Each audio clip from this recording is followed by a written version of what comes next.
সব পরিবারকে সরকারি চাকরি দেওয়ার প্রতিশ্রুতিতেও তাহলে মন গলে না? দুর্নীতির অভিযোগেও অনড় থাকে জনতা? পরিবর্তনের সম্ভাবনা তাহলে কি সোনার পাথর বাটি? বিহারের বিধানসভা নির্বাচনের বুথ ফেরত সমীক্ষা তাই বলছে। এনডিএ জোটকে নাকি দারুণ চাপে ফেলে দিয়েছিল রাষ্ট্রীয় জনতা দল, কংগ্রেস, বামেদের জোট। রাহুল গান্ধী, তেজস্বী যাদবের ভোটার অধিকার যাত্রা নাকি সহানুভূতির হাওয়া তুলেছিল বিহারে। দুদফার ভোটের পর এক্সিট পোল কিন্তু অন্য কথা বলছে। 14ই নভেম্বর ফল প্রকাশ বিহারে। কারা গড়বে নতুন সরকার? অন্তত 6টি সংস্থার বুথ ফেরত সমীক্ষা কিন্তু বলছে বিজেপি আর জনতা দল ইউনাইটেডের জোটই শেষ হাসি হাসতে চলেছে বিহারে। 243 আসনের বিহার বিধানসভায় সংখ্যাগরিষ্ঠতার জন্য প্রয়োজন 122টি আসন।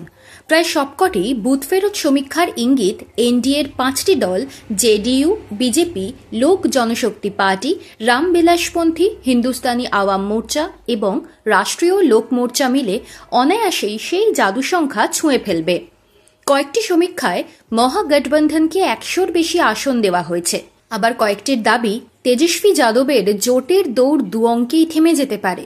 এখানেই শেষ নয়, শোচনীয় ফল হতে পারে প্রাক্তন ভোটকুশলী প্রশান্ত কিশোরের দল জনসুরজ পার্টির। সব নির্বাচনেরই একটা ট্রেন্ড হয়, যখন কোনো নির্বাচনে বিপুল ভোট পড়ে তখন বিপুল মতদানের পিছনে থাকে প্রতিষ্ঠান বিরোধী ভাবনা।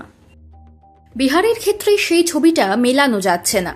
গত 6 নভেম্বর প্রথম দফায় বিহারের 18টি জেলার 121টি বিধানসভা কেন্দ্রে প্রথম দফায় ভোট পড়েছিল 65.08%। মঙ্গলবার দ্বিতীয় দফায় 20টি জেলার 122টি বিধানসভা আসনে ভোটের হার নির্বাচন কমিশনের প্রাথমিক হিসেবেই 67% পেরিয়ে গিয়েছে। বিহারের লোকসভা বিধানসভা ভোটের ইতিহাসে যা সর্বকালীন রেকর্ড। অনেকেই বলছেন যুযুধান 2 জোট এনডিএ ও মহাগঠবন্ধনের ভোটের ব্যবধান 3% কাছাকাছি হতে পারে। প্রথমেই বলে নেওয়া ভালো, এক্সিট পোল যে মিলবেই তা নিশ্চিত করে বলা যায় না। আসলে বুথ ফেরত সমীক্ষা থেকে বোঝা যায় নির্বাচনের ট্রেন্ড, কার দিকে পাল্লা ভারী, জনতা শেষ দৌড়ে কাদের প্রতি আস্থা রাখছে, সেই নিরিখেই তৈরি হয়েছে বিহারের বিধানসভা নির্বাচনের সমীক্ষা। কার বুথ ফেরত সমীক্ষা কি বলছে? এবিপি নিউজ চাণক্যের হিসেব অনুযায়ী 130 থেকে 138টা আসন পেতে পারে এনডিএ জোট। মহাগঠবন্ধন সেখানে থামতে পারে 100 থেকে 108টি আসনে। আবার ম্যাট্রিজের হিসেব আরও বাড়তির দিকে, অর্থাৎ 147 থেকে 167টা আসন পেতে পারে এনডিএ জোট। তাদের সমীক্ষা অনুযায়ী মহাগঠবন্ধনের মিলতে পারে 70 থেকে 90টি আসন। দৈনিক ভাস্করের হিসেব ম্যাট্রিজের কাছাকাছি থাকছে। পিপলস পালস বলছে 133 থেকে 159টি সিট পেতে পারে আরজেডি বিজেপি জোট। আরজেডি জোটের দৌড় থাকতে পারে 75 থেকে 101টি আসনের মধ্যে। পিপলস ইনসাইটও এনডিএকে 133 থেকে 148 আসনের দাবিদার বলে ঘোষণা করেছে। মহাগঠবন্ধনের ভাগে পড়তে পারে 87 থেকে 102টি আসন। জেভিসিস পোলসও বলছে এনডিএ জোট 135 থেকে 150টা আসন পেতে পারে। মহাগঠবন্ধন পাবে 88 থেকে 103। বিহারের ভোটে এবার নীতিশ তেজস্বীকে নিয়ে যেমন চর্চা ছিল, তেমনি তৃতীয় পক্ষ হিসেবে উঠে এসেছিল প্রশান্ত কিশোর। বিহারের ভোটে খেলা ঘোরানোর খেলোয়াড় বলা হচ্ছিল তাঁকে। কেউ কেউ হিসেব উল্টে দেওয়ার কারিগর বলেও ব্যাখ্যা করছিলেন। এবিপি চাণক্য, দৈনিক ভাস্কর, জেভিসিস পোলসের বুথ ফেরত সমীক্ষা অনুযায়ী খাতাই খুলতে পারবে না পিকের জনসুরজ পার্টি।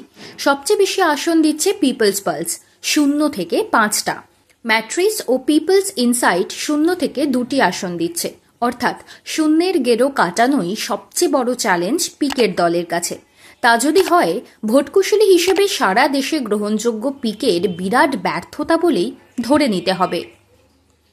প্রশ্ন আরও একটা কিন্তু রয়েছে বিহারের। ভোটের আবহে পা রাখার পরের সময় থেকে যে তরজা চলছে, এনডিএ আবার ক্ষমতায় এলে কে হবেন মুখ্যমন্ত্রী? বিজেপি এ নিয়ে সরাসরি কোনো মন্তব্য করেনি। আবার নির্বাচনের মুখ যে নীতিশী তা খোলাখুলি স্বীকারও করেছে। ঘটনা হলো, বিজেপির বিভিন্ন রাজ্যের যা ট্রেন্ড যাকে মুখ করা হয় তাকে মুখ্যমন্ত্রী করা হয় না, কিন্তু নীতিশ কুমার ছেড়ে দেওয়ার বান্দা নন। 25 से 30 फिर से नीतीश স্লোগান লেখা বিরাট বিরাট পোস্টার দেখা যাচ্ছে বিহারের রাস্তায়। এক্সিট পোল যদি অক্ষরে অক্ষরে মিলে যায় তাহলে কিন্তু বিজেপিকেও নতুন চাপে পড়তে হবে। নীতিশকে বাদ দিয়ে অন্য কাউকে বিহারের মুখ্যমন্ত্রী দেখা যাবে? নতুন টেনশন শুরু হয়ে গিয়েছে বিহারের রাজনীতিতে।